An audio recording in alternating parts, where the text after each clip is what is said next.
విన్ను బాయిదూజ్ కదా. యమధర్మరాజు ఉంటాడుగా. యమధర్మరాజు ఎవరు చెప్పు? తెలవదా నీకు? చచ్చిపోయినప్పుడు ఆయన వచ్చి తీసుకెళ్తాడు. ఎవరినా? చచ్చిపోయిన వాళ్ళని తీసుకుపోయి ఏం చేస్తాడు చెప్పు? యమునాని ఏం చేస్తాడా? యమునాని ఏం చేయడు. యమున యమధర్మరాజు వాళ్ళ చెల్లి. యమధర్మరాజు, యమున, సూర్యుడు ఉండుగా, సూర్యుడి వాళ్ళ పిల్లలు. అయితే యమున ఏం చేస్తుంది? యమధర్మరాజుని చాలా సార్లు భోజనానికి పిలుస్తుంది, ఇంటికి పిలుస్తుంది, అన్నయ్య రా అని. అయితే యమధర్మరాజు బిజీగా ఉండి రాడు. ఒకరోజు ఆయన ఖాళీగా ఉన్నప్పుడు కార్తీక మాసంలో వస్తాడు. అప్పుడు యమున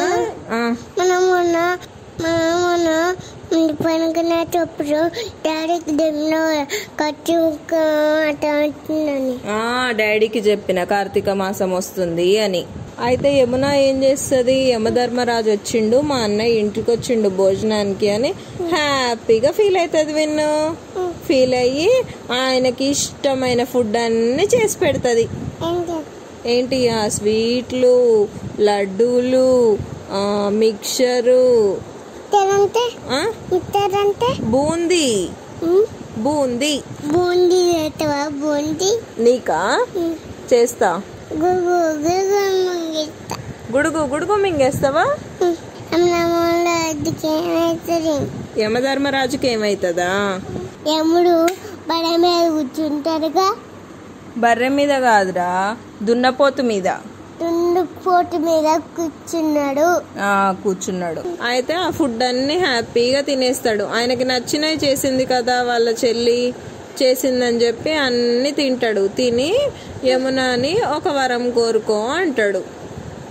ఏదైనా నీకు ఇష్టమైంది కోరుకో అంటే అప్పుడు ఆమె ఏం కోరుకుంటది? ఈరోజు ఎవరైతే వాళ్ళ బ్రదర్స్ని ఇంటికి పిలిచి భోజనం పెడతారో వాళ్ళకి ఏం కాకుండా చూసుకో అని అంటది అని వరం కోరుకుంటది. అందుకనే బాయిదూజ్ సెలబ్రేట్ చేసుకుంటారు. బాయ్ అంటే అన్న అంటే అన్ననే. నువ్వే. బాయిదూజ్ అంటే అన్న చెల్లెళ్ళు, అక్క తమ్ముళ్ళు సెలబ్రేట్ చేసుకుంటారు. రాఖీ చేసుకున్నారు కదా.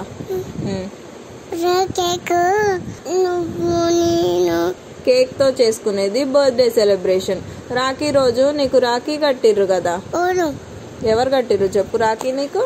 రాఖీ ఎవరితో కట్టించుకున్నావు? రుద్వి అక్కతో కట్టించుకున్నావు. విధి పాప అన్ననంట భోజనానికి పిలుస్తావా బాయిదూజ్ కి?